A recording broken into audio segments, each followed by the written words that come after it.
the City of Angels is black and gold. You are listening to the Heart of LAFC Podcast. And now, Joseph Zacher.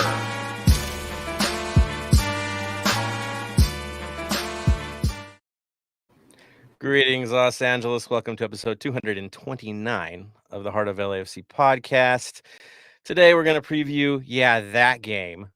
The one you want to call maybe the 110 Derby, Classico, the game of many names.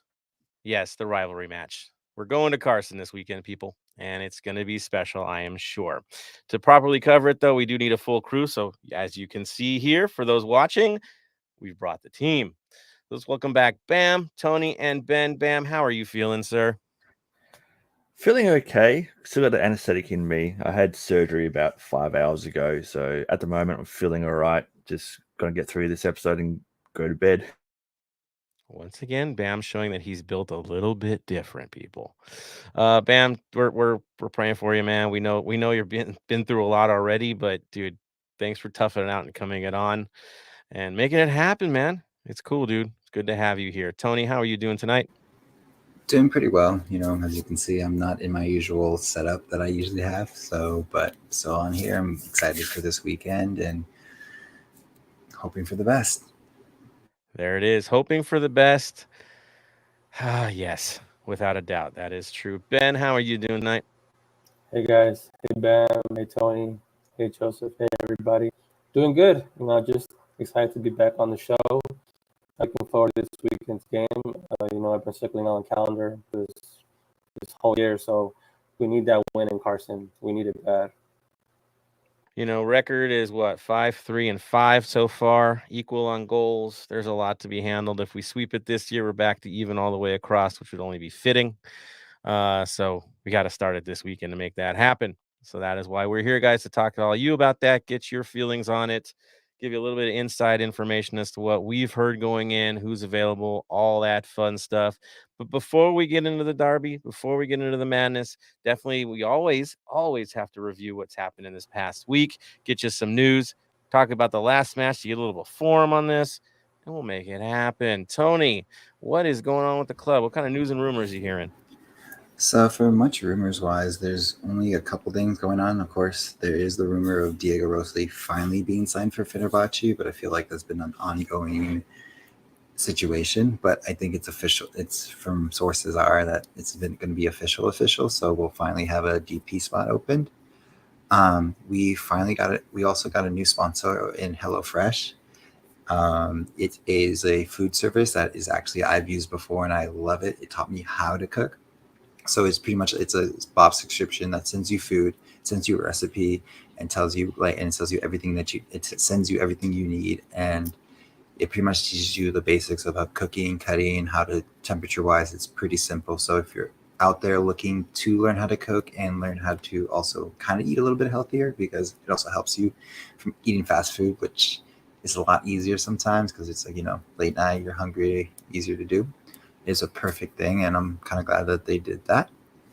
And also the most important news, so in LAFC and Pepsi has joined to do a hashtag Scarves Up for Good. So at the Pepsi Plaza, which is like right in front of HQ, and to where if you see Christmas Tree Lane to the right, that's where Pepsi Plaza is. They have this big old scarf. So what they're doing with this is if you hold your scarf, take a picture, and say hashtag Scarves Up for Good, proceeds will go, every proceed, like that hashtag will go towards the Mo football court.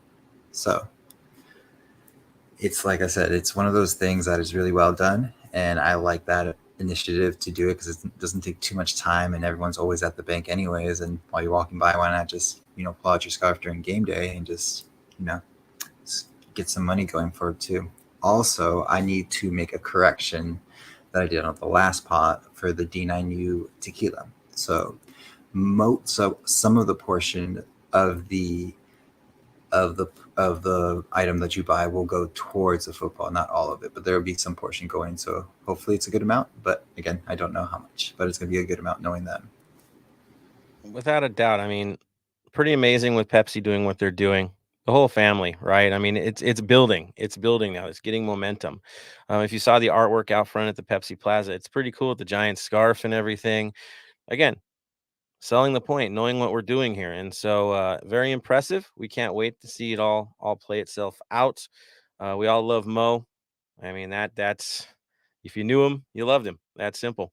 And so to get this to happen, beyond it has to happen without a doubt. So thank you, Tony, for the info on that. We'll keep you guys posted as things spread.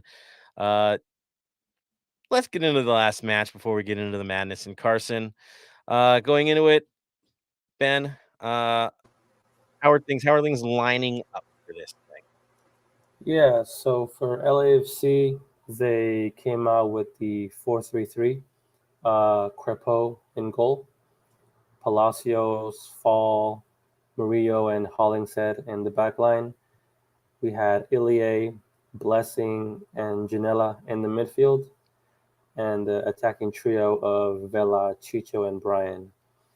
For Orlando, they came out with a 4-2-3-1 formation. They had Gallese in goal, Moutinho, Jansen, Antonio Carlos, and Ruan in the back line, Araujo and Urso in the midfield, Torres, Pereira, and Pato attacking mids, and Kara, the lone striker, up top. There it is. And while they do have the lone striker, approach-wise, definitely overlap was the name of the game for them. Getting behind the defense, creating havoc for our outside backs. If you thought it was going to be, and we were thinking because they don't allow a lot of goals normally, that maybe it's going to be tentative. Maybe it's going to be a feel-out process, especially with weather being a little bit odd. That wasn't it. They came for a fight. They were willing to fight. I say this is one of the best Orlando teams I think I have ever seen. I think it's safe to say that. They're very well organized, very well coached, and they took the fight to us. No question about that. So what we thought we were going to get early on wasn't it. They knew they could take us toe to toe, and they did, and they showed it for a while there. Even got a goal that was called back. It was offside, but still the breaks were happening. They were finding ways to exploit the system that we play. So kudos to them. They're one of the first teams to really make us look uncomfortable. But as time tells, Tony, what were the highlights here in this one? So I'll just go for quick highlights so we can get to the meat and bones of this whole pod of El Tráfico, Clásico Angelino, sorry. El Tráfico, I just don't like. LA Derby, whatever you want to call it, just don't call it El Tráfico. So pretty much we started off with a Brian Rodriguez goal assisted by Chicho Arango, and it was a beautiful run by him. It was long overdue. He is now about one goal behind Hollingshead, but it was a nice transition. So we were up when they're at the 24th minute, but unfortunately, I forgot there was one thing. We almost fell back earlier in the match because Pato ended up scoring on us. Unfortunately, unfortunately for them, he got called offside, so we were 0-0 at the draw. So we get to that. Go for it. About that goal, Vela, just dude, what great distribution on his end. He had a lot of plays where he was really deep, and that was one of those cases, right? Man, we can turn on people quick, can't we? That transition was dynamic. I know, Ben, you probably want to add in because just on the beauty of that goal, right?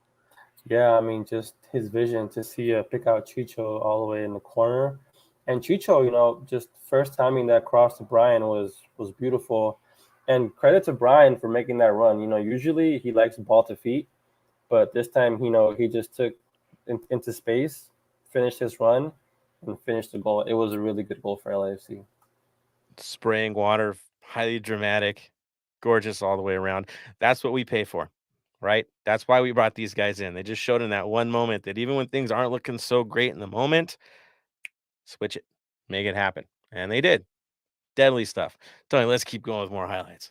So, and then the 36th minute, they ended up leveling it out with Pato coming back. Again, Pato is a very dangerous player, as you know who he is from his European days. And it's just, even though he's on the tail end of his career a little bit, he's still producing really well. But again, it's Pato. You can't expect anything from him. And so we were we were at level for a little bit, so it was a little bit scary.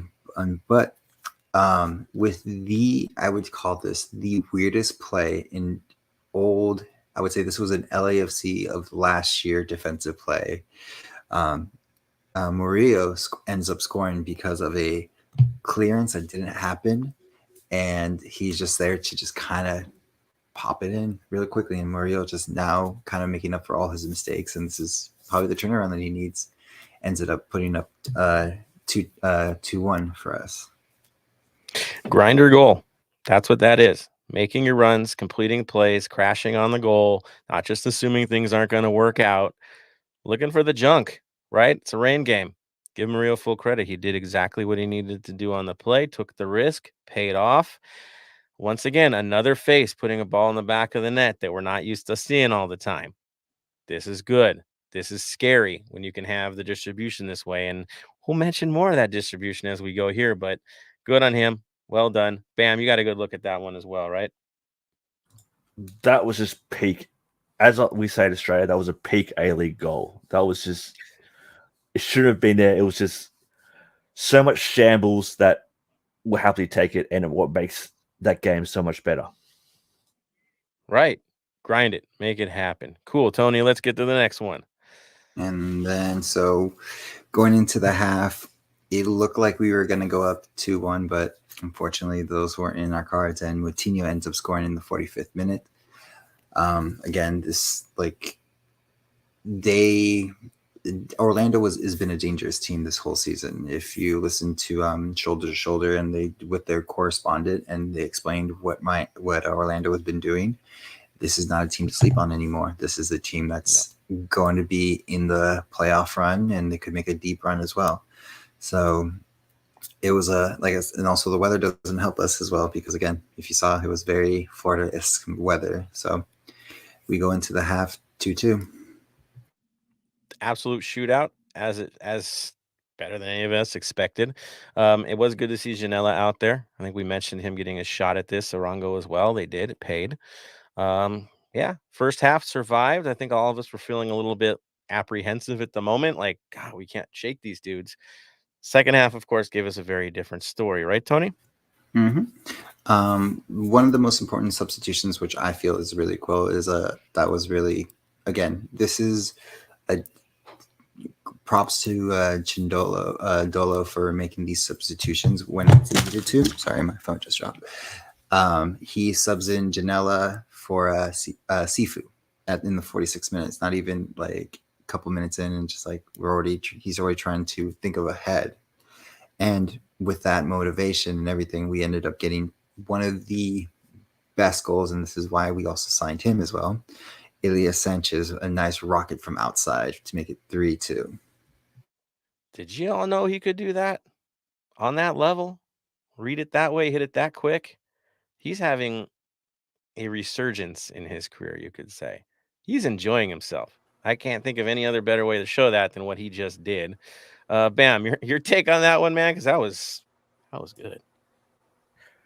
It's good seeing us shoot from outside the 18-yard. Last season before, it felt like we were just passing it into the goals. Unless you're Vela. Vela's allowed to shoot from anywhere. But now having all these other players taking shots from outside the 18 and having them score cracking goals, we need more of this. Without a doubt. That's the thing. You can't low block a team like this anymore. You can't just sit there and wait. They can hit you from the outside. They can pick a guy on the back post, right? You can find the alternates at this point. You can score on corner kicks. We used to struggle with that. Not anymore. We'll hit you anywhere, and you're not sure who's going to be the guy that does it. So a welcome change this season, once again showing that pragmatic approach to Dolo ball. Let's be real. Tony, let's keep it going. All right. So nothing crazy happens until the final minute, which we'll get to. But again, I want to emphasize this when we go into the Carson, we have this conversation about it. This is how deep we are this season. We're not the same old LAFC team of old where our starters are our starters, and then we have a couple. We're really deep. So just to let you know, in the 74th minute, we take out Blessing for Acosta. In the same time, Vela Ishmael. So it's like we have the depth to do this. And also in the 89th minute, we sub out B-Rod for Moose. So there's time to do this, to like change in how deep we are. And this all leads up into, as I feel like maybe he might win the Golden Boot this year, as the way he's been producing. But that Opoko with that run and Murillo, I think, Murillo finding him and just making that run, it was just crazy. And it was just such a bang up play to make us up 4-2 and going into and ended up gaining 3 points and on top of the West. 3 points, top of the West, popping 4 on a team that is very well organized. Not in this game because of us. I mean, that's beautiful. It's us. Beautiful. As sloppy as the game might have been at times, the resiliency is what should get us all excited. Teams of the past would fall back, get into trouble with this, get confused, start popping long balls, getting kind of, or they get lost, right? They get lost in the touches and just possession this thing to death. And we're waiting and we're waiting and we're waiting, and no big play breaks it through. That's not the case anymore. They hit you from different ways. They switch up the speed. The guys are a little more careful coming out of the back. It's good. I'm happy with it. I'll take the messy wins as well as the pretty ones. So good with me. Ben, your impressions on the match?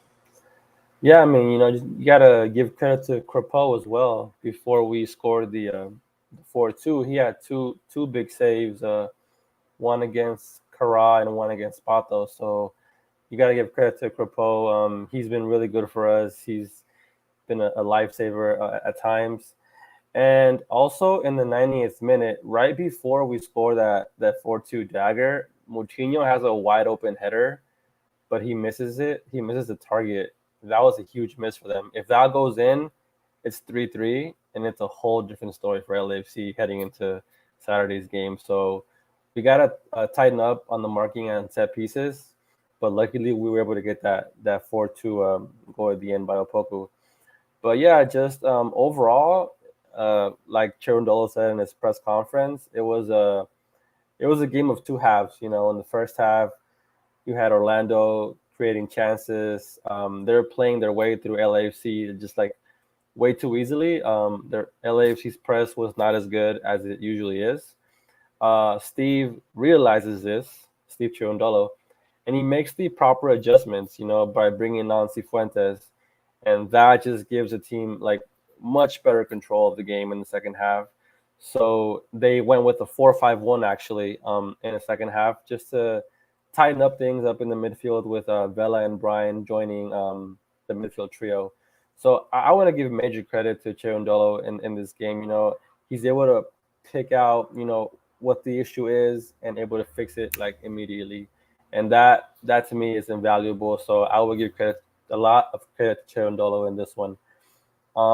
As far as things to improve, just set pieces defensively, not losing focus in the final minutes. As I mentioned, Moutinho was just inches away from making it 3-3 at the end. So yeah, big 3 points on the road in a tough environment, and just happy we got the win for sure. Nice. Thank you for mentioning that with the way the system changed in Dolo. I mentioned at the watch party about, dude, this is Dolo's ownership in this game. His changes are what got us where we needed to go. While Bob seemed very dogmatic in his approach to things, we're finding that you can play a similar system, right? But be pragmatic at the end of the day. And that, I think, is the big difference, is we now have a coach that's pragmatic. He sees things, he changes it. He's not stuck in his ways about it at all. Doesn't work, I'm going to make a move. You're not right for the game, I'm going to take you out. I need more energy. No hesitation. When you saw Vela come off, you didn't look all that happy, right, guys? You looked a little bit frustrated because, man, I didn't really come off. But it was the right thing to do at the moment. And he's willing to do that, and it's trusted by the guys. So, good. This is where we need to be. That's the big improvement. Keeping things compact. Nice. A welcome change. Bam, your impressions? It was a game that over the years we wouldn't have came out with a win. We would have missed those open goals, would have had an unlucky bouncer, had them score, and that's what it would have came down to. That's plain and simple. It was just a game that in the past, it just wasn't there for us to win. But I'm glad that we got through it and finally got to see it. Yep. A welcome change. Good stuff. Let's throw it out to our listeners as well. Comment time, people. I know some people are scared of it. I'm not. Let's do it. Let's have fun with the faithful here. Let's throw it to the top here. See who's in the mix. Jason Ariano is in the mix. When I said all hands on deck, I was not kidding. Jason is here. Says, just curious, where are the so-called supporters who said Chirandolo out at his press conference? Also, my birthday is Saturday. All I want is a win in Carson. There it is. Happy birthday, Jason. Let's get that win. Well said, man. Yeah, the Chirandolo outs are kind of getting quiet there. Let's hope they stay that way. Roberto Espinoza, good seeing you, man, at the watch party, dude. Super cool to see you there. It's still a long season. That being said, Saturday is when it counts and when some will eat crow. Not me, though. I'm just liking the changes he makes during the game. There we go. LAFC Beast is backing Tony on this. Definitely not El Trafico. Here's my take on it. If you're complaining about the traffic or you think that's the greatest feature that we have around here with this rivalry, you're obviously not from here. Simple as that. Or you don't play here in LA, and then maybe the traffic is something that matters to you. Just a thought. Beast calling Bam a trooper. We agree. Beast is concerned, I guess. He doesn't see the cats. Tony, no cats? No cats? Oh no, I showed them earlier. I showed them there. They're, like I said, they're walking around, getting used to the surroundings at the moment. Again, temporary situation, but they're always near me. There it is. They always star. Roberto Espinoza says, please tell me someone is having some sort of watch party for us. Unfortunate souls that are not going to the game. Yeah, we'll be talking about that in a little bit. You know, Tony delivers, people. He always does when we talk about those. Roberto Espinoza, HelloFresh sponsored the pod or the club. I wish they sponsored the pod. That would be really nice if they could sponsor the pod. They don't. We don't have sponsors. We just do our thing. It's out of pocket, out of love for you guys. So there it is. Martin Luke Galvan, going to my first ever, that game against Carson on Saturday. I cannot wait. All I've been thinking about all week. Prepare yourself, man. Be smart about your motions and movements there. I will tell you that. This is real. This is a rivalry match. This is the biggest one in the league. It's getting up there. I'm telling you. There will be passionate folks there no matter where you're at. So keep your head about you. Be smart about it. Enjoy the game, and hopefully you walk out with a victory. Good. Love that you're making it there, man. I know it's an investment to get to these games as of late. All right, LAC Beast, the club. Yep, the club. Katie Burris in the mix. You have any on there? Tony giving you the club vibe. There it is. Really good football match. Plus, Orlando supporters were louder than Miami. There's Beast calling it. Yeah, hard. They've got their own stand as well, and they do their thing. They do their thing. That's for sure. I like Beast's suggestion. It says Derby Angelino. Let me get that right. Sorry, everybody. And LA Derby, and sometimes 110 Derby is fine, right? I like Battle for Los Angeles. That's good. It can't be of because both teams would have to be in Los Angeles, so it's going to be for. But Battle for Los Angeles. Let's see. Espinoza, the Vela pass was insanely on target. Best one I've seen in a while. That's for sure. That real acceleration was something else. I'm thinking maybe like a toro, maybe, right? Like a bull going in like, yeah, it was cool, man. It was super cool. I dug it. Let's see you. Peace Mob is in the mix. Says, what's good, Familia, Puro, Baro, Angelino, Black and Gold Derby Week. It's all about the Derby. Love it. Love it. Can't wait to be there. I've only missed the two that we weren't allowed to go to. So that's it. I think for most of us, that's the case. Ben, did you sneak into any of those? I think you got into one of those, right? I think I got into one of them, during the COVID pandemic. We're all back now. It's a full house. It's going to be beautiful. Roberto Espinoza, Ilie was so good all game. Dude, he's smooth, right? He's just smooth. We have a guy that controls it. I can't wait to see what he's going to do this weekend. Anthony Bermudez, any news on Diego Rossi? Because the deal not done yet. If he does come back, would you want him? Tony, do you want to jump onto that rumor now since he's already brought it up? Someone already answered it, but it's like they're going to sign them for a 4-year deal. Money hasn't officially been announced how much that deal is going to be because, again, we get some of that cut because of course they have to buy it from him because he's technically still on loan from them. So hopefully moving forward, when we get the announcement of the deals, how much we make, quote unquote, off that. Because again, as I explained to one of our people that we talked to, one of our listeners, is we get a little bit of the money, MLS gets a little bit of the money, and then all the other clubs get a little bit of the money. So we'll see.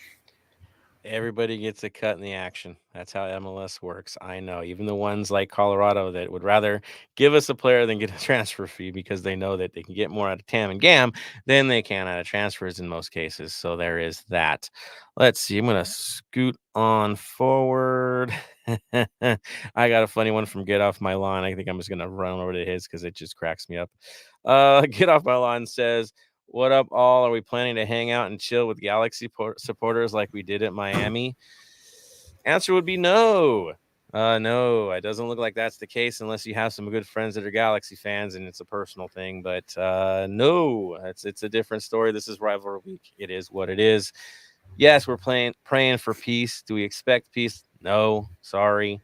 I'm not that optimistic about things in life. I've kind of got 15 years dealing with those dudes. I kind of expect some nonsense. So I'm hoping for the best, praying for the best, expecting the best. No, prove me otherwise. Roberto Espinoza says Dola is really increasing the confidence of the supporters. He is. He's open to it. He loves what we do. We love what he does right now. The pragmatic approach is real. He knows, right? He's been in this environment his whole life. He's dealt with derbies. He knows that stuff. So there it is. Let's see. Carlos C into the mix says, "I'm on the late train tonight. What's up, everybody? Happy to have you here." Mark Lopez is giving a nickname to Murillo, calling him El Gallo. I think it's more Toro, right? I mean, go for it. Just don't do that to anybody in the field, especially this weekend, okay? That's all. That's all. Carlos C says, "Personally, I like the 110 Derby as a name. Two stadiums share 12-mile stretch of freeway." That's the one thing we share. There's a lot of other differences, but we do share the highway. Makes a big difference, 12 miles. So I'm good with it. I like that one probably more than most. Battle 4LA is fine with me, but 110 just is unique enough to be real. You know what I mean? It's real and it feels organic. So that works too. Not something a journalist made up. No, something that the supporters can kind of grab on and it doesn't offend anybody. Let's be real. Does that offend anybody? No. Yeah, it works. Beast. "I have a gut feeling Raheem Edwards will try to commit a harsh foul. Just like he did when we played against them, right? He committed a harsh foul and almost got a red. Should have got a red, got away with one, right? Snake gonna be a snake. Gummy snake, right? He's not that threatening. But yeah, I expect him to be physical. That's his game. That's what he does. The only problem is this time he's going to be isolated against Vela on many, many occasions. Try it. See how that goes. You hack Vela, I don't think you're going to stay on the pitch for very long. So that's just the life of this league, right? Star players, you hack them, you're off. It's simple. Like it or not, that's how MLS operates. So yeah. Roberto Espinoza, "That would be a shame. I expect it. It's a rivalry. Things are going to happen." All right. So we move forward. Let's see. We're going to go to club and community. Tony, this is on you, man. What you got, club and community?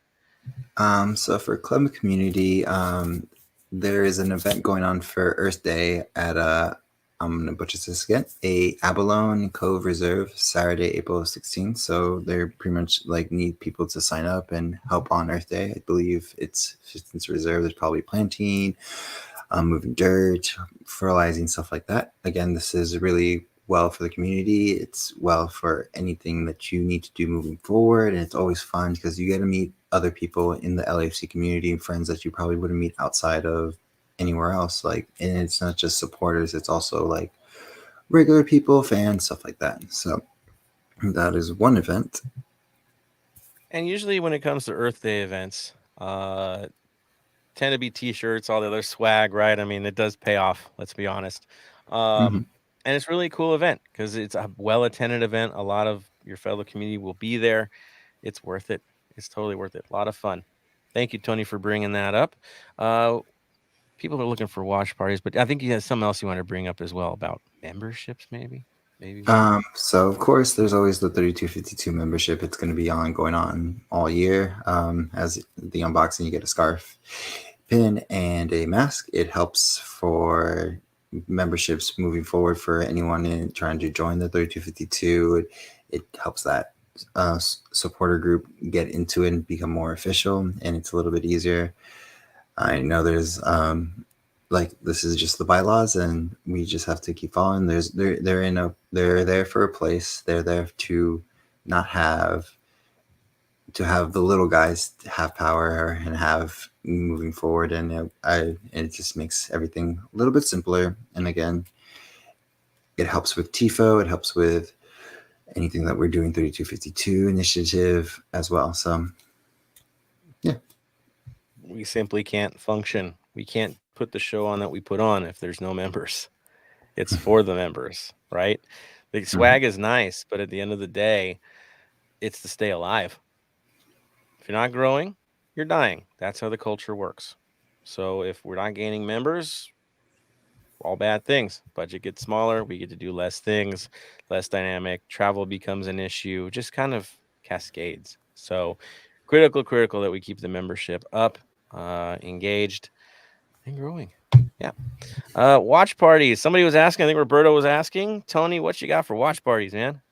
So the watch party is going on. Unfortunately, there was a very limited amount of tickets to go around for this one.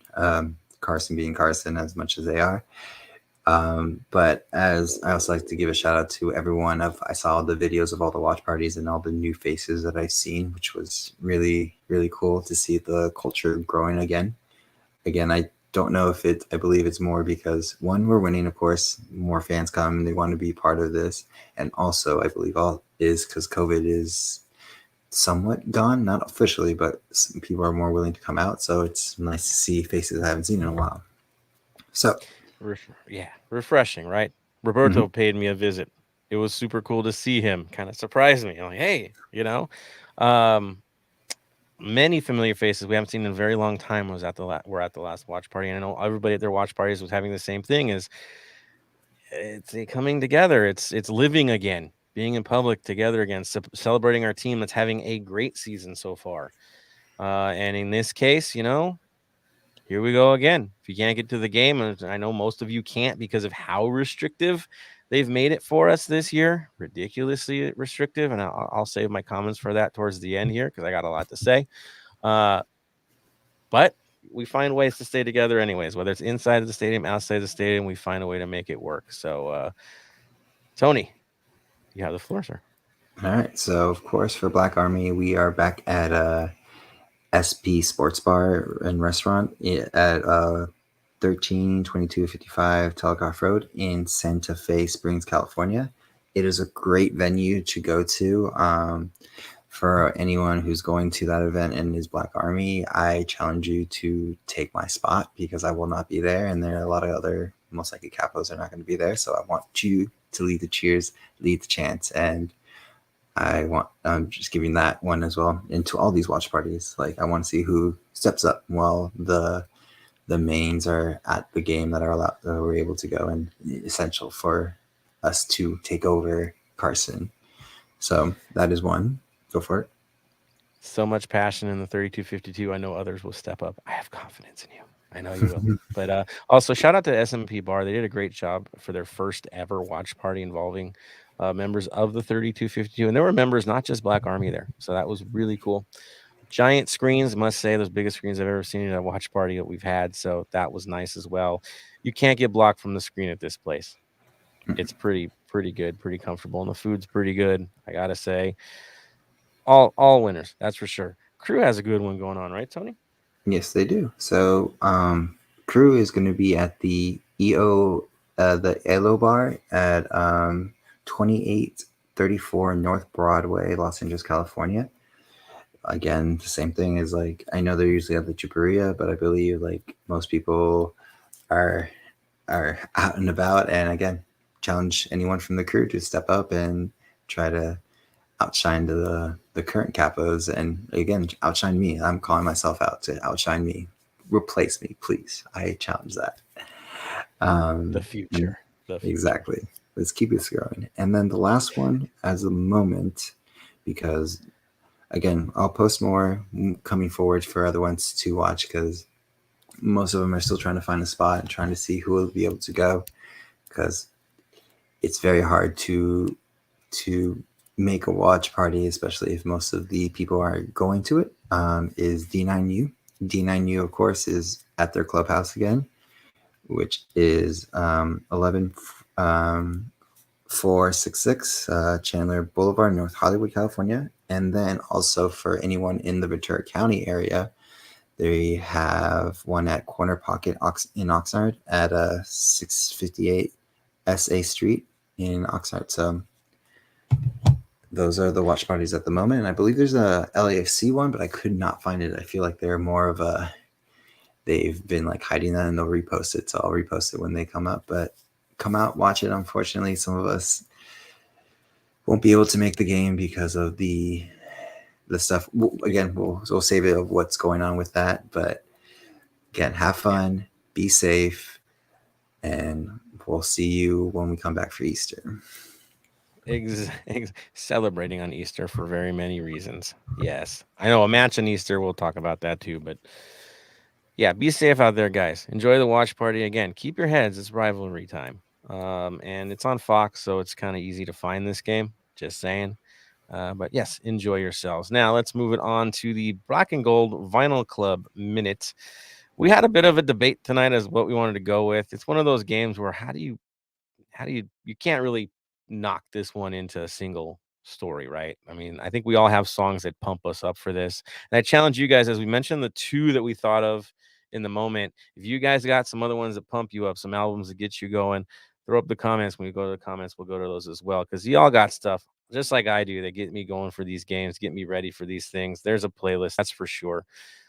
So share it. Here it goes. Tony. Mark just pushed where the Los Tigres in North End are going to have one. They're going to have one at Boulevard Market in Montebello. So thank you, Mark, for letting me know. And so people who are listening can do it, and I will post it when I see the post, or maybe it's out there and I'll just post it later tonight. Nice. There we go. Los Tigres in the mix. Cool. All right. So the first song that we went with, Tony, do you want to do this one? Because I know this was one that you brought up first. Go for it. So one of my favorite pump up song, and this is actually like my workout song, my getting hyped to play like ranks on anything that I'm playing for video games, is Fort Minor's Remember the Name. The album is The Rising Tide. As most of you know, Mike Shinoda is part of that group of Linkin Park, and it's one of my favorites just because it's like, I feel like it embodies us this season of like, there's a couple percentages in skills and luck and everything, but this is what is like the perfect like quote unquote walkout song and just get you pumped for this weekend. Nice. And kind of some of those lyrics kind of match up our approach to those dudes as well. So there it is. The one I went with, now I'll tell you, in most cases is going to be Flogging Molly or something like that to get me going, but I gave him love last week. So the other one, this one's more of a shout out to our very own Jason. This is definitely down his alley. So I went with the Bouncing Souls, How I Spent My Summer Vacation album.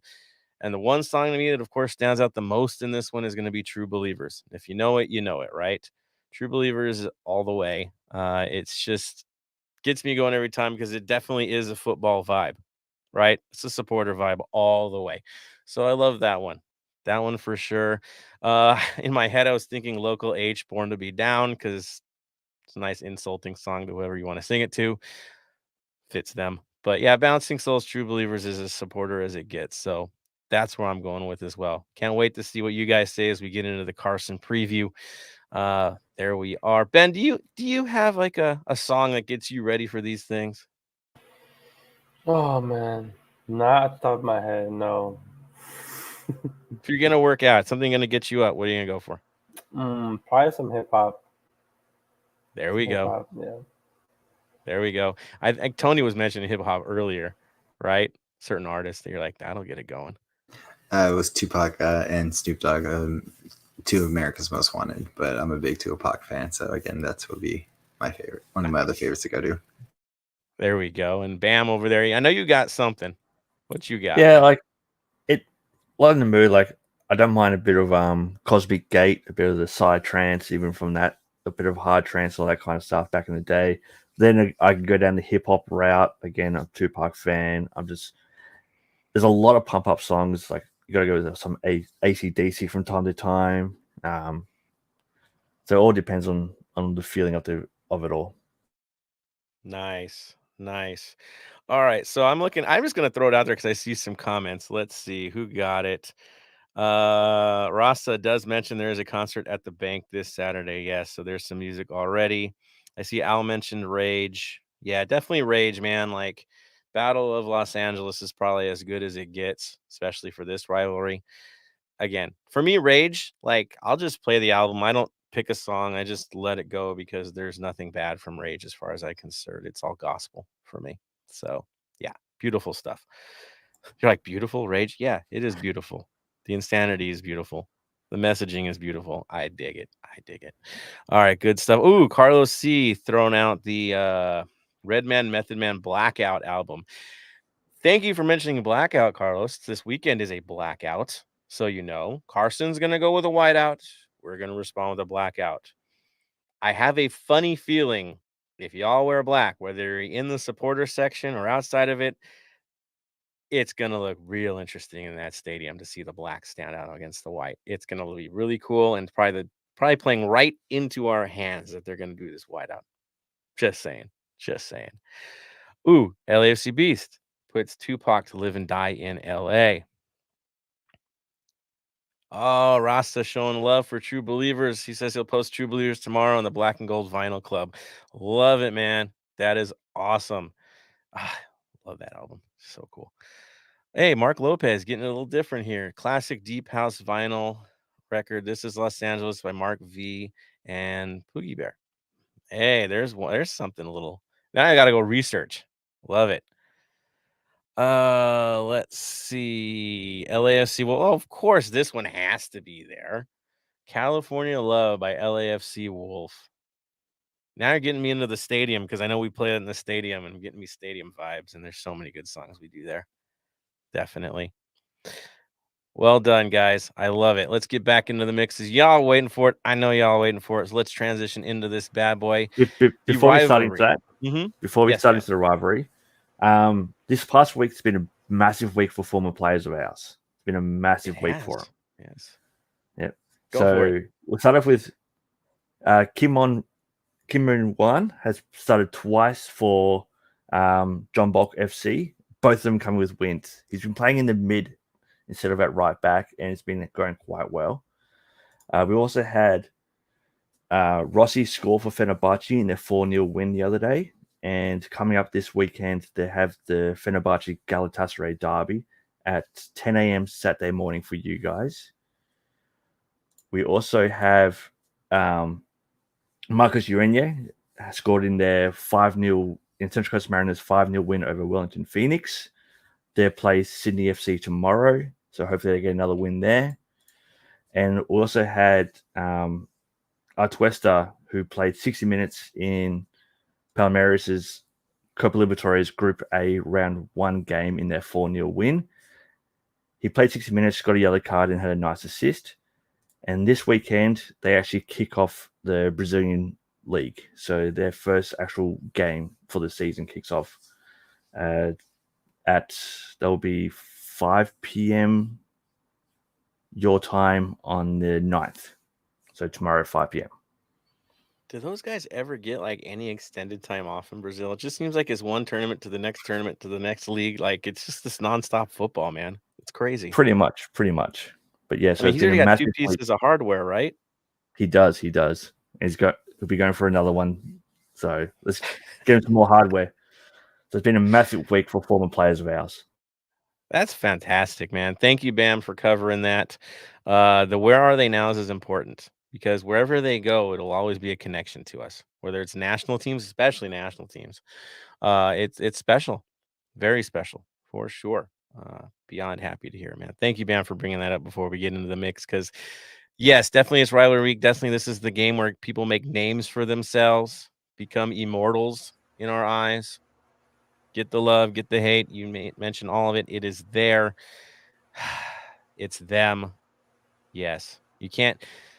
I'm already freaking out, and I know it's like 48 hours until, but dude, I'm losing my mind already because it's been years since I've been battling these people. And it's been years for you guys and a lot of games. It's added up. Current record, like I mentioned earlier, they've got 5 wins. There's 5 draws. We got 3 wins. There's some making up to do. You're like, oh, that means they got the edge in the series. Well, they might, except we've eliminated them from a season. We've called it for them. Okay. The biggest games, when it's the hardest ones, we tend to take those. The one nugget, of course, is we've never won in their house. That's the one thing they hold over us. This weekend, we get the chance to change that. Probably the best chance we've ever had. Yes, they're improved this year, but we're also improved this year. This is a good chance. If you're not seeing it, this is it. Of course, in rivalry week, anytime we play Carson, throw it out the window. They're going to play the game, right? They're going to battle. Everyone's up for this game. It's going to be a war. It should be a war. We have the right players. They have the right players to make this a battle. This is going to be a proper clash. Whether you're there, whether you're at home, whether you're at a viewing party, this is going to be one for the ages. No doubt about it. So let's get into the mix. Carson's run of form. Ben, how have they been faring in the last 3 matches? So the last 3 matches, they have 2 losses and 1 win in the last 3 matches. They lost 3-2 at Seattle back on March 12th. They lost 1-0 at home to Orlando on March 19th. We had the international break, and then they just came off a 3-1 road win in Portland last week. So that's how they're doing the last 3 games. They are 3rd place in the West. Chicharito leads them with 4 goals, and Raheem Edwards leads them with 4 assists. So that's pretty much what they've been up to this season. Interesting. And of course, last year they collapsed it out completely, lost a bunch of games, ended their season early when they shouldn't have, down to the last day. And they started out rough, right? First few games, I think they got a tie against an expansion side. Oh, no, they beat them. They did beat them. That's their turnaround, right, against the expansion side. But basically, they're looking more of the part. They're looking more like what the Galaxy thinks they should be. So it's interesting. On that said, Tony, what's the good, the bad, and the ugly at Carson? So the good for them is Chicharito is on his scoring ways. He's in form, so we always have to watch out for them. As well as I'll say this is a bad for us, and we'll see is Raheem is also doing pretty well for them. And I wish that wasn't the thing, but again, snake's gonna snake. Don't care. And then the ugly, of course, it's the rivalry weekend. There's no love lost between supporters, people on the field. They know once you're on that field, it doesn't go as much as Chicharito wants to be friendly. And with Vela and everything like that, out of all people, he understands a rivalry because he's been in part of major big ones, and there's no love lost, even if your best friend's on the opposite side. Yeah, they mentioned in the press conference, well, not press conferences, but the post practice, he was mentioning, someone brought up that he's actually played against Vela in Champions League before between Manchester United and Villarreal. I think it was a win and a tie for Manchester in the 2 legs they played against each other. So they've actually faced each other in big games before. This has just been such a long time for them. It feels like it's all new again. He also did mention, I will say this, give him credit. He pushed it off of him and Vela as being the story and was all about the team. And I think that's the right mindset going into us. It is definitely going to be the battle of all of them to get across the line. So that was interesting. Now, Ben, they've had some interesting changes to their lineup, and I'm going to mention some shuffles. But there's an interesting player coming back into the lineup and an interesting player that's not in the lineup this week. What do you got for me today? Yeah, so Marquis Delgado, he got a red card last week against Portland, so he will not be playing. He is suspended for this match. His replacement, one would think, is Sasha Kleshton, but he's been in the health and safety protocols for the past week, so they're not sure if he's going to be in full fitness, ready to go. So we'll see who Greg Vanney slots in the midfield with Ralph Ellison.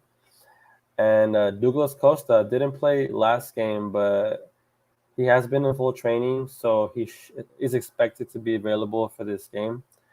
We will see. As far as their system and the potential 11, they like to play a 4-4-2. They usually go with Bond and goal, Raheem Edwards, Dupuy, Koulibaly, and Araujo in the back line. Ravellison, maybe Vasquez in the midfield with Cabral and Alvarez on the sides. And if he's healthy, Douglas Costa and Chicharito up top. I would say there's three major decisions that Greg Vanney has to make, whether he puts in Koulibaly or Derek Williams at center back with Dupuy, whether he decides to go with Vasquez or Kleshton in the midfield, or Grand Cyr versus Alvarez in the midfield. So we'll see what he decides to do. But everything else should be just how he's been playing this season. Yeah, it is interesting that they have gone back to that 4-4-2, and sometimes they play 4-4-1-1, especially if they bring in Vasquez as a starter to be like a striker. He'll actually play withdrawn with Chicharito as a target man. So that's kind of interesting. But they do like Alvarez as a striker as well. So that gets funky too. In fact, they've kind of platooned between Alvarez at times, and I think they also used, if I'm looking at it right, who did they? Oh, Cabral has been up there a little bit too, which is really interesting to see. Well, who's their strike partner? It's there's Joveljic there as well. That's pretty much been a sub all year. I think he comes in late games most games. Would he get a start? Because he has started against us before. Who's next to Chicharito? And if it's going to be Vasquez having to drop back to cover, yeah, I mean, big questions. Is it going to be Alvarez? I have a funny feeling he'd prefer Alvarez up top. I know Vanney when he was talking to the press yesterday after training, they were like, are you going to shift people around, to make up for Marquis Delgado? Because as you guys probably know, Delgado's played every minute until he got red carded. He's the one guy he never subs out. Everyone else has been subbed out. They move people around. The one guy he never moves, the constant on that lineup, is Mark Delgado. And now he's not here. And so they were asking him, are you going to shift this guy in? And he was very adamant that he doesn't want to move people out of places they're comfortable at for the sake of flow, for the sake of the game, which leads us to that question. Well, then who is it? Because Vasquez is your first choice as a sub, and Kleshton is kind of your go-to, but he's not. I mean, could you call him 100%? Right? I mean, he had no symptoms, but it's still there. I mean, to me, that's the whole world, is who can really replace Delgado. Strikers come and go. You can move people around. You can sub them in and out, but you're dealing with our midfielder. Ravellison's going to be there, right? But who's next to him? What about Raheem? They have Raheem? Well, I mean, Raheem, he's been every game at left back, right? Yeah. And he's having a moment. I saw the interviews with him, and he was just like, I'm playing better because I never changed, the role's consistent, so I can perfect it. There's no way he's going to move him, right? I mean, could you imagine? It's hard. So they probably have more questions than we do going into this. Yeah. We just know his preferences, right? Alvarez got to get minutes, right? There's no doubt he's going to. Chicharito is going to get about 80 minutes or more. He does tend to sub him out late. Costa has yet to play a full 90 at any point this season. Lucky to get to 80, and now he's coming back from a hammy injury. So hard to predict. I honestly do think that Costa will definitely be the right mid, right? He'll be on the outside. He'll be flying in, doing a little bit of wing play at times. It's an interesting development for us because that would be the Palacios role, right? And so he's going to be isolating Palacios, and it could be a bit of a a battle for us, and maybe they have to play a little more conservative in many cases and protect a bit. So that's going to be an interesting thing. The other dynamic, of course, is Raheem as a left back will be isolated against Vela at times, Yeah. or Opoku, or Tajuri Shradi. Pick your poison. So that's where I see that. So I think Edwards can't move. Like there's no way. So my prediction, he's going to split time between Vasquez. He'll probably start him and then bring in Kleshtin later on limited minutes. That would be my prediction for the big question.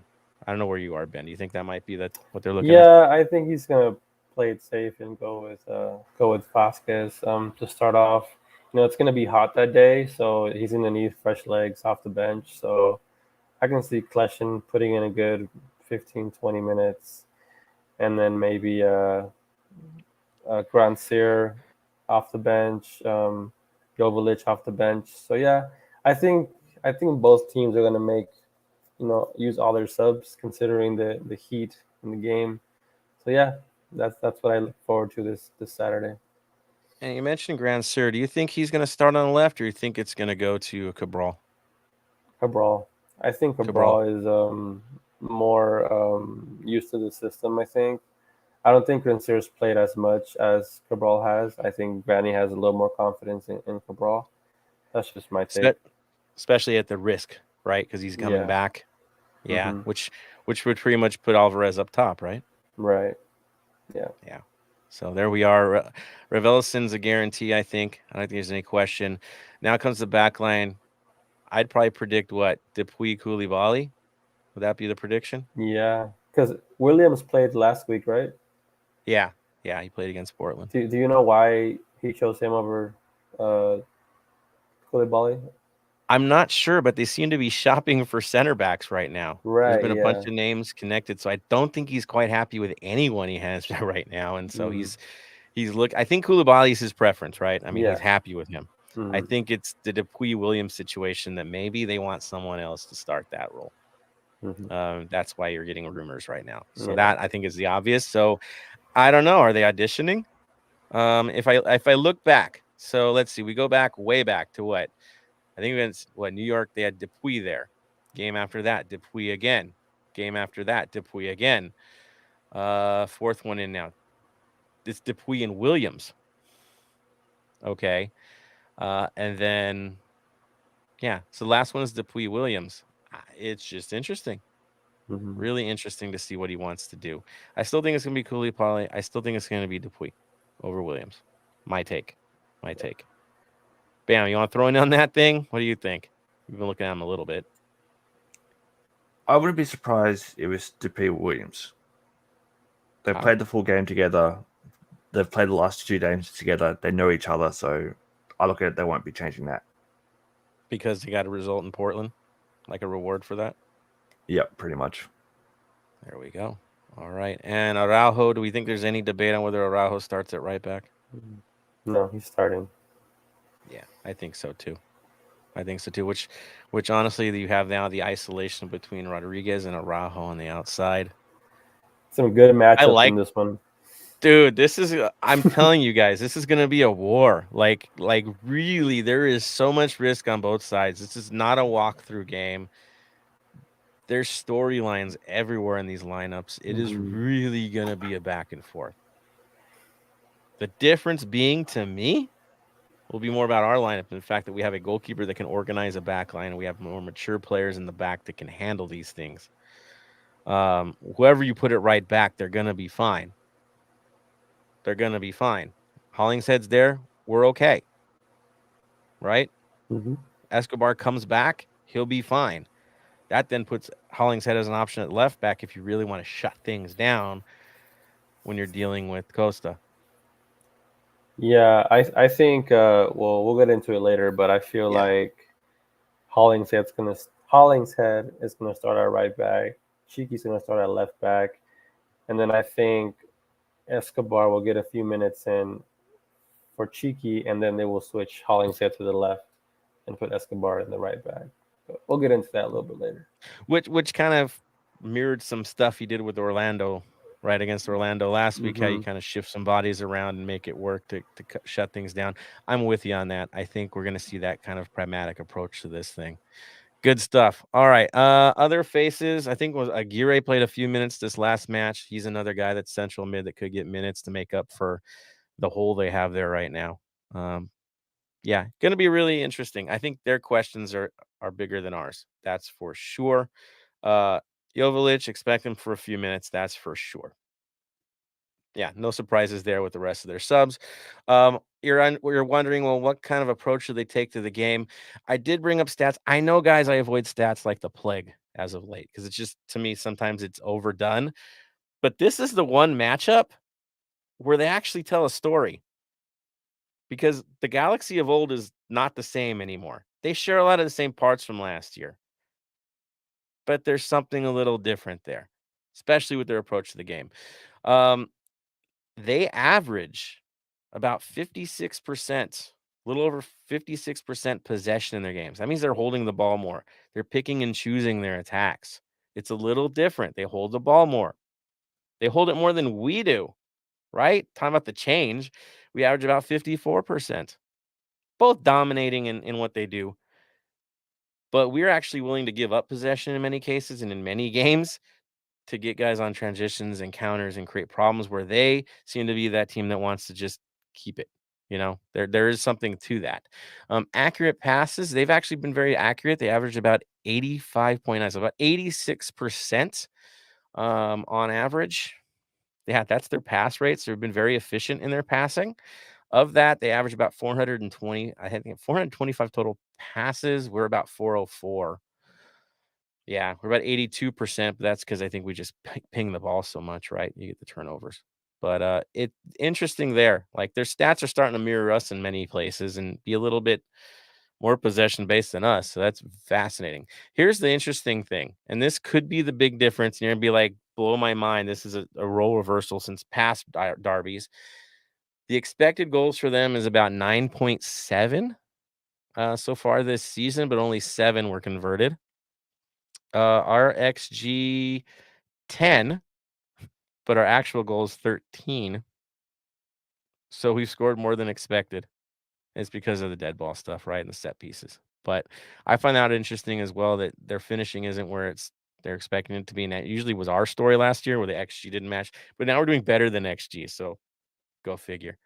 5 of 7 goals from open play for them.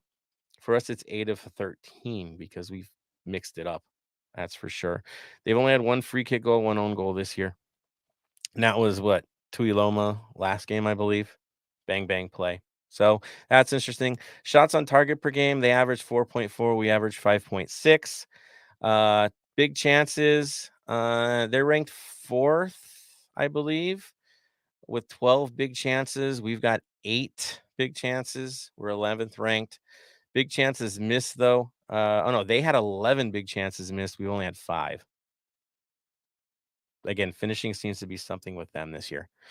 They average 1.4 goals a match. We average 2.6, which is wild, guys, in a football team to average over 2, but we're averaging over 2. Why we're in first place, right? Goals conceded is also pretty cool. They average 1. We average 0.8. Do you see what's going on here? This is matching up rather well. They got 2 clean sheets. We got 2 clean sheets. They average 1.8 saves. We average 2. Yeah.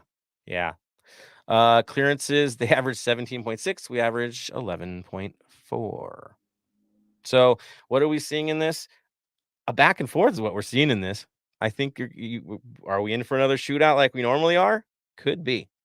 It could be just the story of finishing in this. And if we finish the way we've been finishing, things look in favor of us.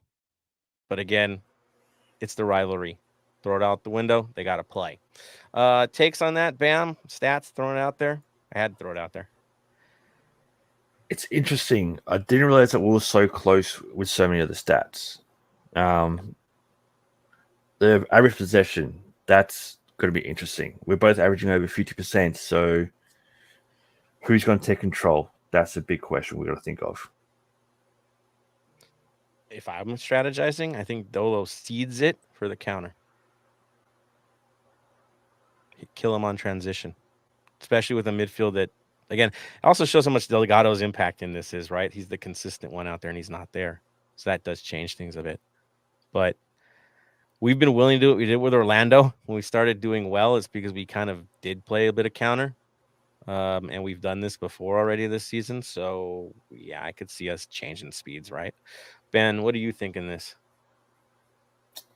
I actually picked out another few interesting stats. LAFC is actually the team with the most yellow cards in MLS. That's something new we're not used to. So, we're not going to get pushed around anymore from these guys. We're going to stick a leg in, get a good few tackles in there. So, yeah, I'm looking forward to a battle, in the midfield, all over the field in reality. We're not going to get pushed around anymore. We have good veteran leadership in the midfield. I'm looking forward to it. The other big difference maker is dead ball situations. To me, the one thing we've never been effective on, especially against them, is hitting them when they foul us. They used to foul us like crazy because they knew we weren't going to be efficient on this. We weren't going to be dropping dimes and hitting people. But now we have a specialist with a right foot and a left foot.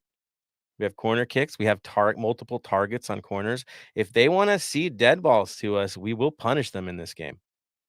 I have every bit of confidence. If they give us more than about 5 corners, one's going to drop. Seriously, I feel it.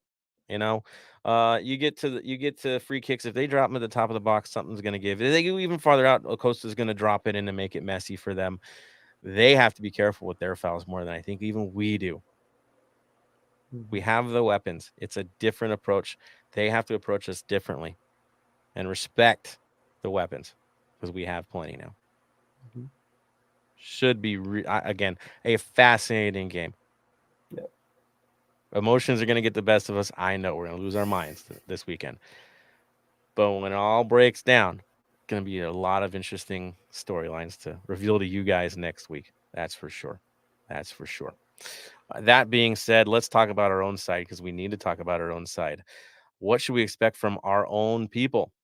Tony, who's in and who's out of the lineup this week? I know we had a huge revelation on a player coming back, so go for it, brother. So as all you know, Escobar has been cleared to play. I don't believe he will start just because it's one of those things he's getting back into fitness, and especially in a big game like this. I wouldn't want him to play, but you got to keep going with what's been going well. I will see him most likely in a more of a substitution role when the time seems fit.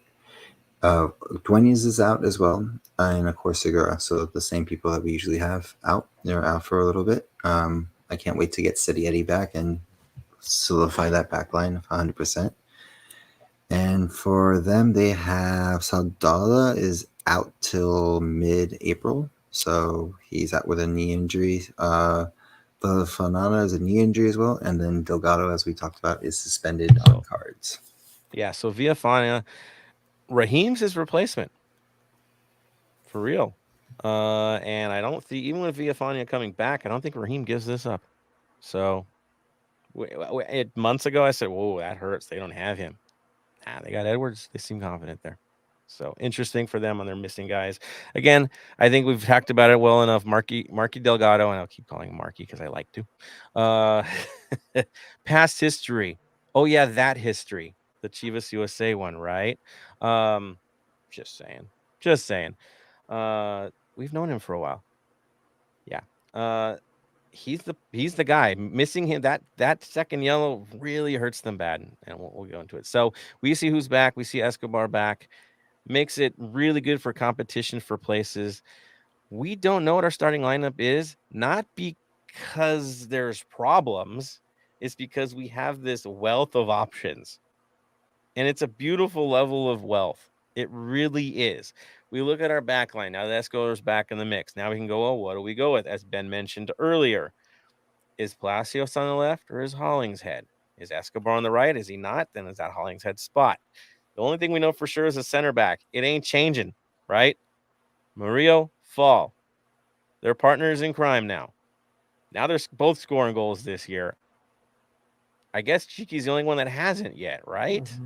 For the guys been starting. But he's got assists, right? So he's producing in his own way. Again, a wealth at the back line. And they're stable, averaging less than a goal a game. Of course, with Mac. I love Maxime Crepeau.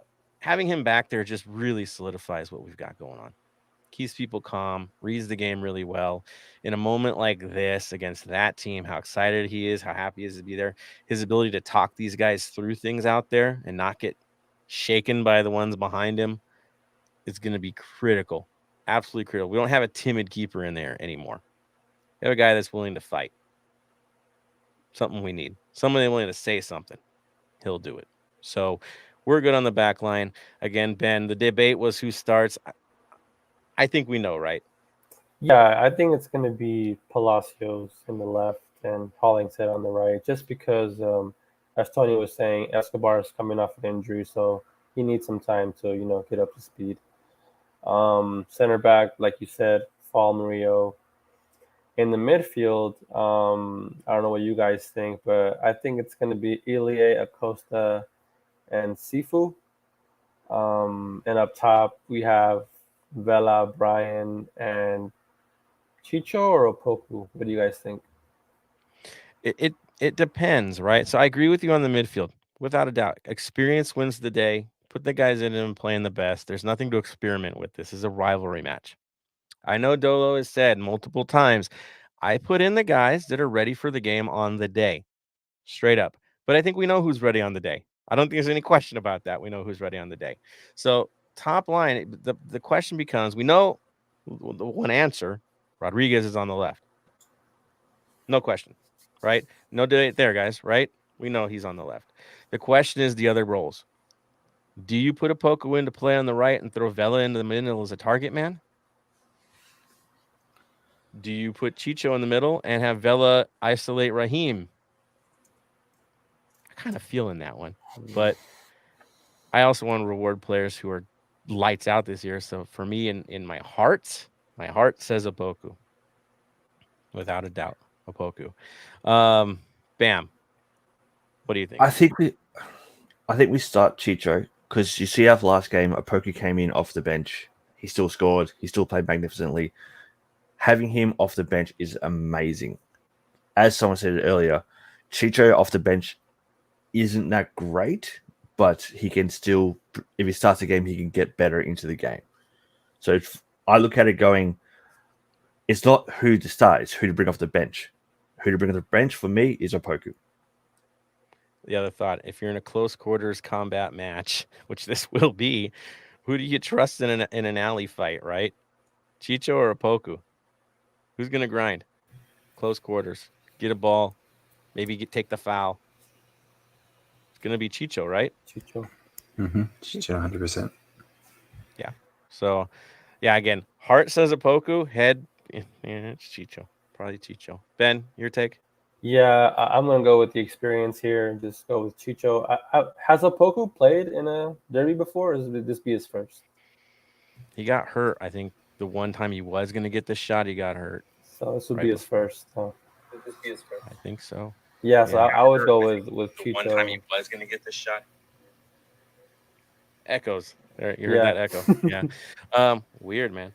So, Opoku's going to get his shot. I think it's going to be later. The fun part is if you start Chicho, just look at your 5 substitutes that get to come into this game and impact it.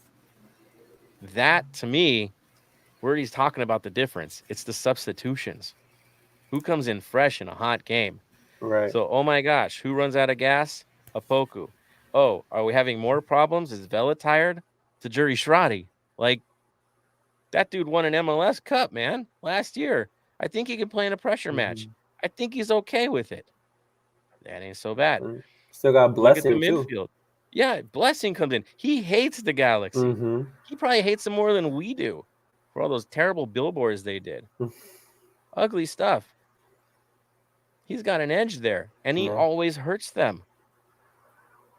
Now he comes in the second half on a tired side.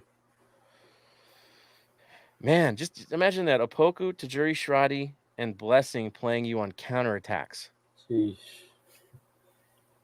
That's fun. Mm-hmm. And guess what? You get two more subs, right? Love MLS. 5 subs and all that. So now you get to get your backline solidified. You bring Escobar to cancel the game Yep. on the right side. Shut it down. Hollingshead, shut it down going back to the left. It's written, guys. It's written. Ben, I don't think you disagree. Those sound right to No, you? I mean, yeah, all those sound good to me. Like I said, it's going to be a hot game, so I expect Cherundolo to use all his 5 of his subs. We have Musovski as well on the bench in case we need him. So, yeah, I think everyone's available. Everyone's going to be used. So, yeah, let's do it. Let's do it. Now you look at their subs, and it gets light quick. They got about 3 good ones and then 2 at this point. That might be your big difference, people. Again, get through the first 20 minutes, right? That's the big one. Settle down. Settle down, pick your places, catch these guys. We'll see how it goes, but it's going to be a good one. That's for sure. Bam, your predictions, man. Do you think this lineup's any different than what we just mentioned, or does it sound about right? It's about right. But as we've said in the past, it all depends on what Cholo wants to do. He'll pick who he thinks. We can sit there and try to work out why he picks certain players. Before the game, we sit there and go, why did he pick this? After the game, I know why he picked this person. So wait to see what he comes out with. Yeah, again, he's very pragmatic. I think that's the word of the day when it comes to Dolo. Nice to say that for once. In a rivalry match, I feel good. Tony? I wouldn't change anything. It's just like, again, same thing I've been saying. It's just like kind of go with the hot hand of what we've been doing. Again, it is a rivalry week, but and we technically would put more of like in the old system the people who have been there before. But I wouldn't see anything messing up a good thing. We have the bench, we have the depth, we have everything that we need to do to change any tactics that we do, and we can give them different looks. Because again, we aren't the same LAFC from not even 2019 LAFC, where even with that depth, because we can show a different look. So I don't see anything changing at all. Look, as good as I think, well, we know how good 2019 was because Vela was lights out, but that relied on Vela to be lights out to be the 2019 team. This team doesn't have to rely on Carlos Vela. We have him, right? He's amazing, but we don't have to rely on him. That's the difference from the 2019 team to this team. If he gets deactivated, we still have weapons. Especially with Tajiri Shradi in the mix now. This team is deep, deeper than any team we have ever had in our history. We have a goalkeeper. We've never had a proper goalkeeper. We have one now. We have a proper backup for him. This is depth we've never had before. This changes the whole thing. Whatever happens this weekend, the juggernaut continues. It doesn't get lost in the mix. Next week, we go at it again and get even stronger and just keep getting stronger and stronger and stronger. If we take this game this weekend, I'll predict it right now. We're going to sweep these guys and take them for the second game too, because we're going to be flying at that point. Because at that point, I think we might even have another DP in the mix or 2. Bring it. We'll be even stronger when it comes to the summer. Gotta feel bullish about this. I do. Is it wrong, me, Ben, to feel so bullish about the situation? No, I think you're on point. I mean, I feel like even though this team is in first place, undefeated, they still haven't reached their full potential yet. There's still room for improvement. So that just excites me a lot. Chicho, he's got off to a slow start because of injury. So there's only room to grow there. Opoku is not getting the starts, but he's getting minutes, getting goals, so that's huge for his confidence. So yeah, Ilie, Acosta still adjusting to the midfield.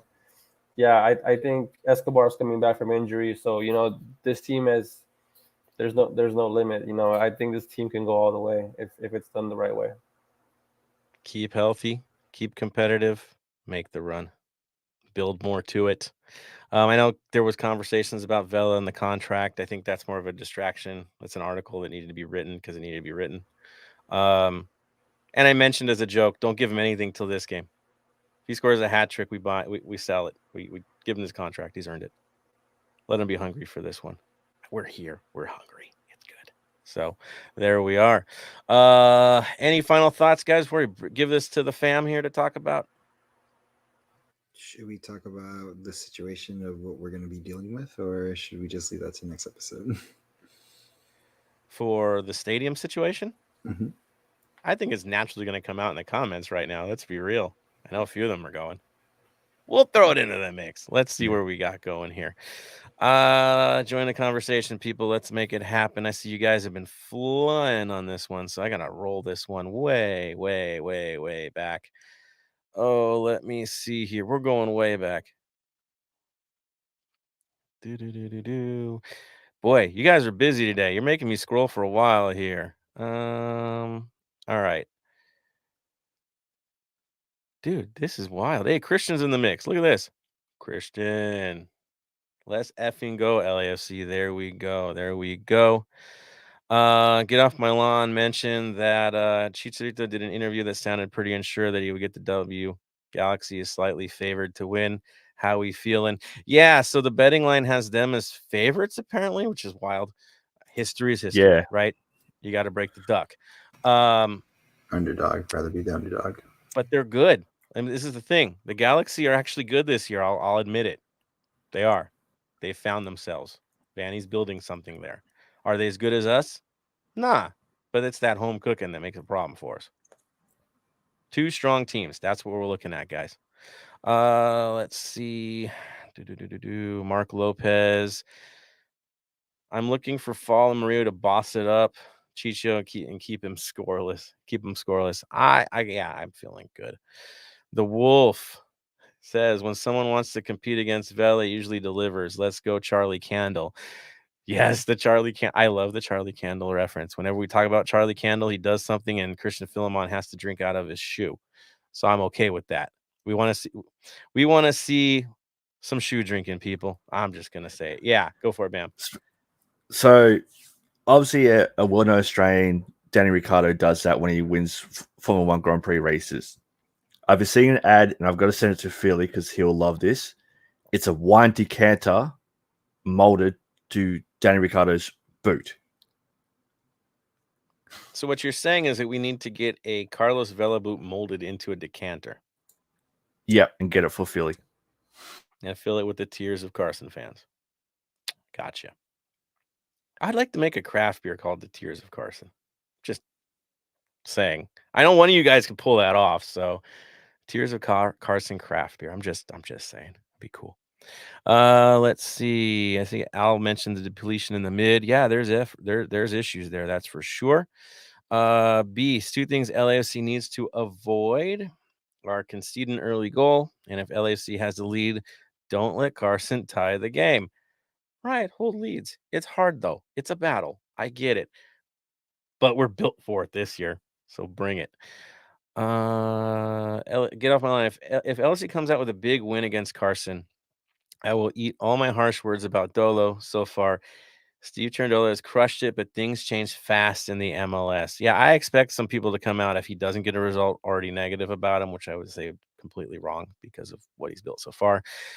I know Rich is out there keeping receipts. I don't know if he got one for you, man, but he's having fun with that. Let's see. Beast for the panel, who starts and who comes off the bench. Chicho Opoku. Okay. I'm going to move forward. Get off my lawn. Chicho's proven himself being the silver lining for the club last season in a rough year. Yeah, that's true. Beast asking if we could see Franco Escobar starting. I think we had consensus probably no. If he does, it'd be pretty surprising. We definitely use his physicality, that's for sure. The man is a master in the dark arts, so he would be fun in a rivalry match, that's for sure. He gets a lot of yellows, not a lot of reds. The man is smart. Roberto also did the Chicho start. not seeing Escobar as well. Beast in agreement with Blessing coming off the bench. Mark Lopez, if Escobar gets a good amount of minutes, I'm looking at him to absolutely punish. I'm with you on this. If you're going to go to war, you want Escobar. If this is a knockdown drag out and guys are picking up yellow cards, you're going to need him. Right? Then you need him. Wolf, Hollingshead and Fall. That would be great attack when it comes to corners and free kicks. We got everything. Marvin Chavez in the mix. Hey, Marvin. Al Hopkins mentions 29 to 29 goals on aggregates. Game's going to be wild. Yeah, I'd throw it out the window, right, Al? That's how it works. LAC Wolves would recommend LAC go out all attack because Carson can be fast at a counter and never keep your eyes away from Chicharito. Mistakes done with Orlando is Chicharito's specialty. I will say that. He is the ultimate poacher. That is Chicharito. He kills you on your own mistakes. Does he dribble through three guys to make something out of nothing like Vela does? Nah, that's not his way. He gets open. He makes his motions. He presses when he needs to and pounces. That is his way. So if we're shaky back there, if Murillo decides to have a moment like he has in the past, we're in trouble. If he keeps his head, we're fine. We're fine. Marvin says, all I know is we play Galaxy twice this season and we need to win both to be tied in wins. Embarrassing, we were down 2 wins. I'm with you, man. Lost opportunities past few years. And I'm with you on this. You're only as good as your last one. That's how rivalries work. You win the match, you own the rivalry till the next one gets played. That's how this works. That's how it works. Throw it all out the window. You want to talk about cups you've won while we're not around? I don't care. It's what happens this weekend. That's all I care about. That's all that matters. Let's see. Marvin was happy about the red card, so was I. He is their stability in the mid. Okay. Carlos C says Galaxy will feel pressured to score early. LAC need to sit back and give them possession for 20 minutes or so. Pick their moments, push up. I just want to get through 20. If it's 0-0 after the 20th minute, I feel real good about this game. 0-0 20th minute, we take control. As the game progresses and we're in a draw situation, we start owning these games. Time is their enemy in this case. You see the way their substitutions are. They have guys that can't get through 90. They just can't. Time is our friend in this one if it stays at 0. Let's see what else we got. Carlos C. Pressure Vasquez, limit their crosses from the outside. Chicha won't score if he doesn't get good service. That's the story. That's the story. LAC Wolf is on board with Blessing of Poku subs. Moving over. Oh, Royal in the mix. Says Chicho starts. Poku comes in hot off the bench. Love it. Roberto, we're with you. We love this club. Oh, yeah, this one. Mark Lopez. Remember when Jakovic was our only option off the bench? Sad times. That's sure. Yeah. Oroya wants to know how many C's did Dignity give the 3252? A minuscule amount. A minuscule amount. Okay. They've created kill zones. They're locking us in. They're making very, very difficult to be with the 3252. There will be no movement into the 3252 if you're going to the game and you're not in it already. Dude, we're cut off. It's like we're on an island if we're in the 3252. Completely an isolated situation for all of us. They're limiting gear. They're limiting everything. It's very, very much controlled. Dare I say it, fearful. I feel like they're suppressing the culture, to be honest. That's how I feel. Scared. Not about violence, I don't think. I think it's something else. So, yeah, I'm not happy. I don't think anybody is. I wish more of us could be there. Should have been more of us. Any other stadium, it would have been more of us, but there we go. And what's going to be wild is, again, whiteout versus blackout, because they're not letting us just fill up together and make this massive section. It's going to be salt and pepper all over the place. And I think it's going to be a whole lot more LAFC fans than they're expecting. That's what I think is going to happen. And then their security is going to have to deal with that. So, yeah, I again, not happy. It's a low amount. Yeah, regretful. That's for sure. Carlos C. Vela scores a hat trick. I'll break my rule about custom jerseys and get a Vela jersey. This would be the year to get one, I gotta say. Luis Arroyo, just a question as I feel they will try to keep us quiet. Well, I mean, those of us that went for the camo match, I'll say it, and I don't feel bad about it. They put rubber mats in the section and zip tied them in so we couldn't make noise with the aluminum benches. Actual rubber mats. And what was sad about it, if you were in the front row, you kept feeling like you were going to fall out of the front section because your feet would catch the rubber. And of course, if you're driving around, jumping around, it's dangerous.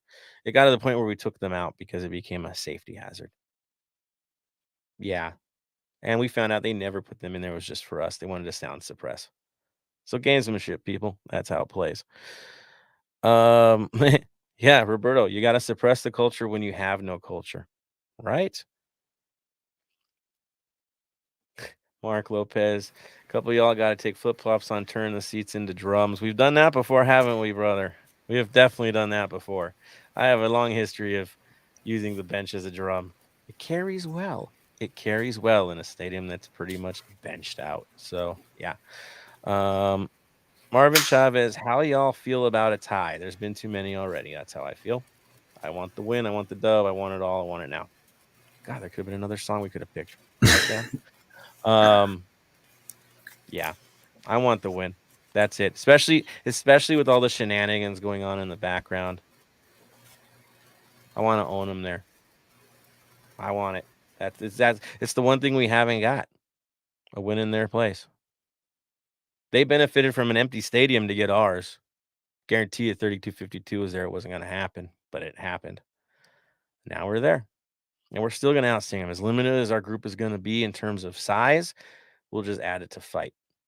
I'm not talking physical fight. I'm talking with our voices. I'm talking the culture. We will take them to school yet again. That's what we do in the stands.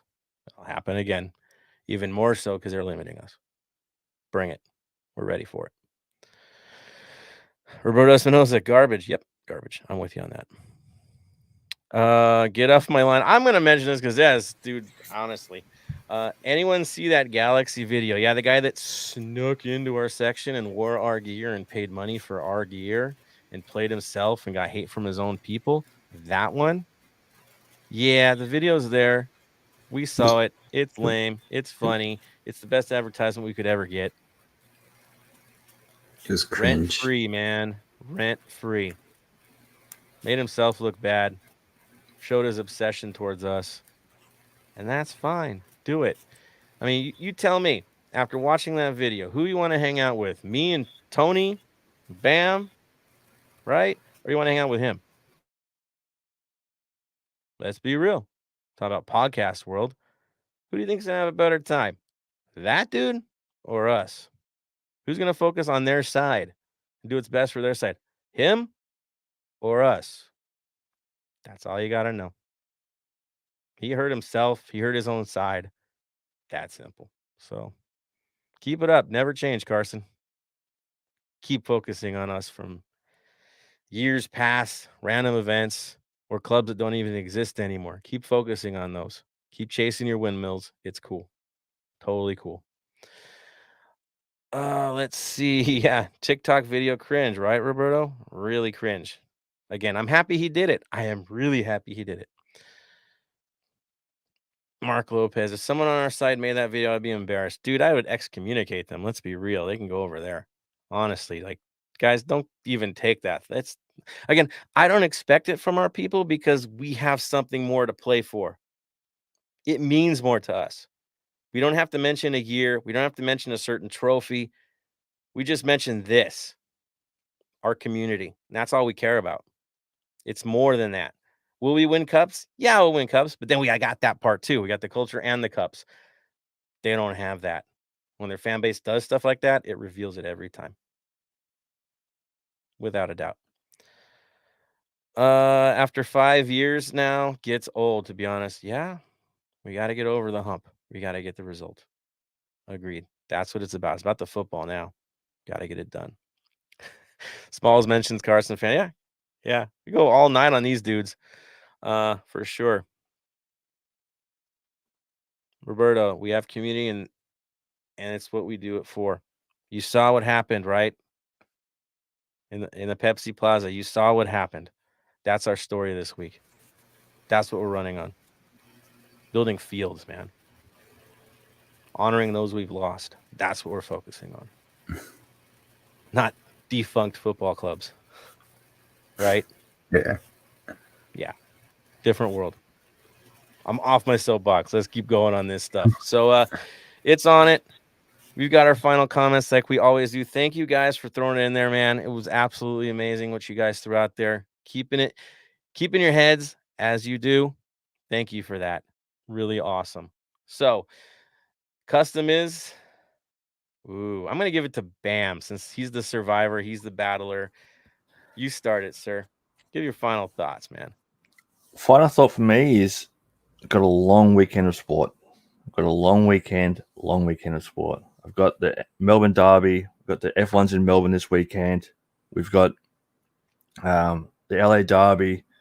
Got other games that I'll definitely be watching. Just the biggest thing, stay safe. That's all it is. Just stay safe. Don't go looking for fights, but always protect yourself and your mates. Plain and simple. That's all I got to say for this weekend.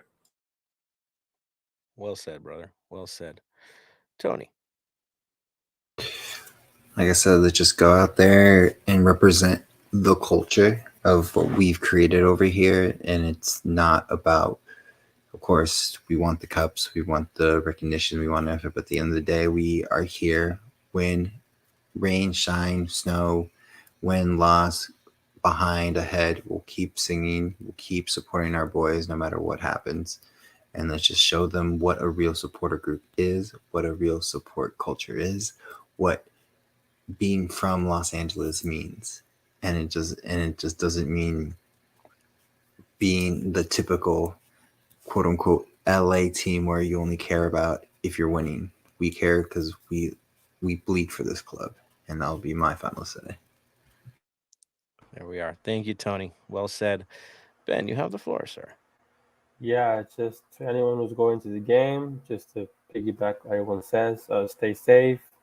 Don't engage in violence. At the end of the day, it's just a game. We're there to have a good time. Of course, we want to support our team. We hope our team wins on the field.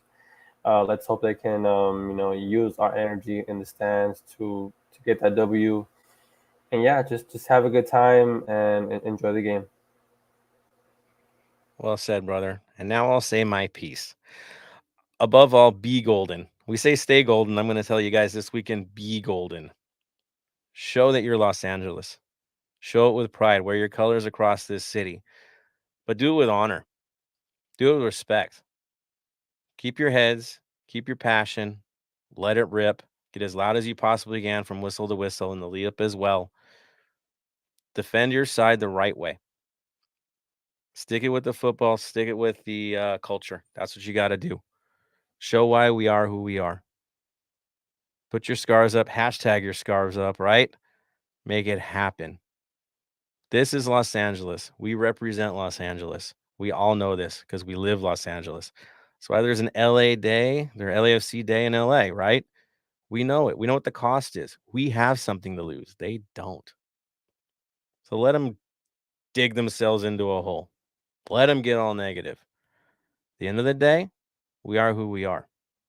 They can't take that away from us. We are LAFC supporters. So keep your wits about you. Be smart. Get home safe. Let's all celebrate a win this weekend. That's why we're in it. That's what we're going to do. Of course, can't wrap this up without tradition dictating itself. So, bam, word of the day. Stay golden. Tony. Stay golden. Ben. Stay golden. And for me, to all of you, stay golden, Los Angeles.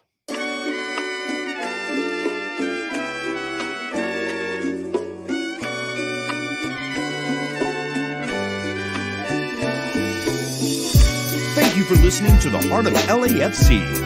Make sure to leave us a rating and review on iTunes or Stitcher. Shoulder to shoulder, the black and gold is taking over.